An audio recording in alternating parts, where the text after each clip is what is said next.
तपती धूप में वह गरीब किसान खेतों में फावड़ा चला रहा था। उसके माथे से तर तर पसीना बहे जा रहा था। तभी गंगा गमछा उठाकर पिता का पसीना पोंछती है। बाबा, तू एक गरीब की बेटी को ही ऐसा भाग्य देकर क्यों भेजता है भगवान? एक गरीब के जीवन की सबसे बड़ी दुविधा बेटी को ब्याहना होता है। ये कहानी है ऐसे ही किसान सेवक राम की, जो बड़ा गरीब है। उसकी दो बेटी गंगा और अंजू हैं। यूँ तो सेवक राम ने गंगा के लिए कई रिश्ते ढूंढे, मगर भला एक गरीब की बेटी का हाथ। अरे ओ सेवक राम, सारा खेत जोत दिया? जी ब्रिज बाबू, खेत भी जोत दिया और बीज भी बो दिया। ये ले तेरे परिवार की आज की दिहाड़ी 250 रुपए। ये क्या मालिक, आप पैसे तो कम दे रहे हैं। पहले मेरी अकेले की दिहाड़ी आप मुझे 200 रुपए देते थे, फिर घटाकर 100 रुपए कर दिया और फिर सीधे 70 रुपए कर दिया, और उसमें भी पूरे पैसे नहीं दे रहे हैं। मैं, मेरी दोनों बेटी और पत्नी को मिलाकर हम कुल 4 जन आज खेत में दिन भर। वह रात भर आंसुओं से बिछौना भिगोता है। अजी, आप अभी तक जाग रहे हैं? जिसके घर में जवान बेटी ब्याहने को हो, वो कैसे सोए? जाने मेरी गरीब बेटी के भाग्य में क्या लिखा है। भगवान ने सभी के घर आंगन में भाग्य जाग रहे हैं, मगर मेरी मढ़ई के आंगन में मंडप कब बनेगा? अजी, तुम चिंता मत करो, भगवान ने कहीं न कहीं जोड़ी बनाई होगी। सेवक राम का यही दुख कम न था। अभी तो और भी कठिनाई आने को थी। अगले दिन जब चारों खेत में पहुँचे कि तभी। क्यों रे सेवक, कल तू 30 रुपए के लिए पाठ पढ़ा रहा था, अब क्या करेगा? क्योंकि ये सारी की सारी जमीन तो पृथ्वीराज जी ने खरीद ली। तभी अंजू ने गंगा से कहा, दीदी, अब हम क्या खाएंगे? खेत बोकर ही तो थोड़े बहुत पैसे मिलते थे। सेवक राम अपने परिवार को लेकर लौट आया। वह दिन रात चिंता में की बोरी भरी मालगाड़ी खींच रहे। सेवक राम ने काम मांगा, दोनों को काम मिल गया। गंगा अपने पिता की बराबरी में काम करती। तपती धूप से अक्सर उसके पांव और हाथ में मालगाड़ी खींचने से छाले से पड़ जाते, तो वहीं घर आकर वह अपनी माँ का हाथ बटाती। आप ही अपनी चक्की पीसती, कड़ी धूप में सड़कों से गोबर बीन कर लाती, उपले बनाती। एक दिन मालगाड़ी खींचते वक्त शिव उसकी मदद करता है। काका, क्या मैं आप दोनों के साथ खाना खा सकता हूँ?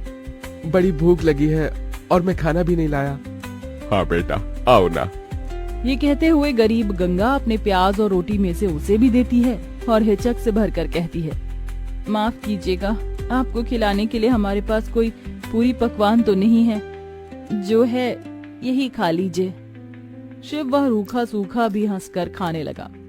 अब अक्सर शिव उनकी मदद कर देता। उसकी अच्छाई गंगा के मन को भाने लगी और एक दिन शिव ने कहा, काका, अगर आप मुझे इस काबिल समझे तो मैं आपकी बेटी का हाथ थामना चाहता हूँ। बेटा, मेरी गरीब बेटी को तुम जैसा मेहनती जीवन साथी मिलेगा। मुझे तुम पसंद हो बेटा। गरीब सेवक राम की दिली इच्छा तो थी कि गंगा को बड़ा और अच्छा घर द्वार मिले, मगर उसके मन में शिव को लेकर भी एक संतोष था। मगर सेवक राम ने जो कभी सोचा भी नहीं था, अगले दिन वो हुआ। कई बड़ी गाड़ियां लाइन से उसके चौखट पर आईं और शगुन से भरी थालियों के साथ शिव अपने परिवार के संग उनके घर आया। उनके महंगे कपड़े लत्ते देख एकदम महलों में रहने वालों से थे। शिव के संग उसके माता पिता पृथ्वीराज, वसुंधरा और बहन योगिता थी।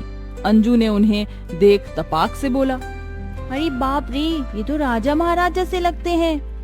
अजी, आपने तो कहा था शिव गरीब घर का लड़का है। शिव बेटा, ये सब क्या है? यही मेरी सच्चाई है काका। माफ कीजिएगा, मैं मजदूर या गरीब नहीं था, बल्कि महलों का बेटा हूँ। मगर मुझे एक ऐसा जीवन साथी की खोज थी जो मेरा धन दौलत देखकर मुझे न अपनाए। इसलिए मैं उसे ही ढूंढने के लिए ये जीवन जी रहा था। जिसने मुझे मेरी गरीबी के संग स्वीकारा वो गंगा थी। इसलिए मेरे महलों की दुल्हन गंगा होगी। गंगा बनोगी मेरे महल? वो अपनी बेटी का हाथ जिसके हाथ में दे, वो उसे रानी बना कर रखे। अब मेरी बेटी सचमुच में महलों की रानी बनेगी। समझे जी, मंगनी कर ले। मगर इतनी छोटी सी मढ़ई में सब कैसे होगा? ये तो टूटी फूटी है, आप लोगों के खड़े होने लायक भी नहीं है।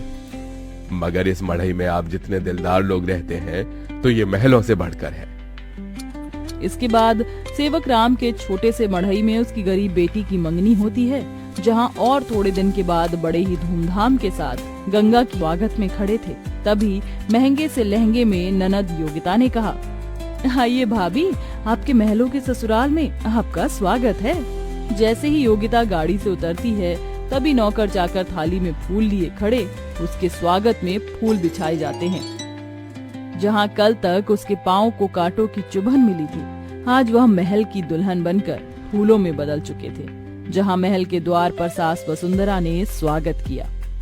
आओ हमारे महलों की दुल्हन, तुम्हारा स्वागत है। इस सोने की कलश को अपने दाहिने पांव से गिराकर अंदर आ जाओ। जी माँ। गंगा ने कलश गिराकर स्वागत किया। तभी ससुराल वालों ने उसे अनेकों तोहफे दिए। गंगा बहू, ये हार पिछले कई पुश्तों से हमारे महल में चला आ रहा है, अब तुम इसकी हकदार हो। भाभी, ये तोहफा मेरी तरफ से और ये तोहफा मेरी ओर से बहू। गीता दे रही हूँ, मैं जानती हूँ तुम इस महल का मान बढ़ाओगी। गंगा ने गीता को माथे से लगाया और फिर सास ससुर का आशीर्वाद लिया। माँ जी, बाबूजी, मुझे आशीर्वाद दीजिए ताकि मैं इस महल का मान निभा सकूं। सदा सुहागन रहो, जुग जुग जीती रहो।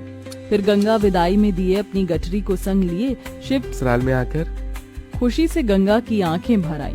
उसने कहा, यकीन नहीं होता, भगवान ने एक बार में ही इतनी खुशी दे दी। शिव, सब एक सपने जैसा लग रहा। अब यही तुम्हारी दुनिया है। उस रोज जमीन पर सोने वाली गंगा मखमल के बिछौने पर सोई। अगले दिन वह नहा धोकर नीचे आई, जहाँ खाने की शाही मेज लगी थी और इर्द गिर्द नौकर खड़े थे। बहू बैठो, खाना खाओ। तभी नौकर ने गंगा को खाना परोसा। एक निवाला खाते ही गंगा को अपनी संघर्ष भरी जिंदगी और याद आ गई। उसकी आंखों से आंसू छलक गए। क्या हुआ गंगा बहू, खाना अच्छा नहीं बना? नहीं माँ जी, बहुत अच्छा बना।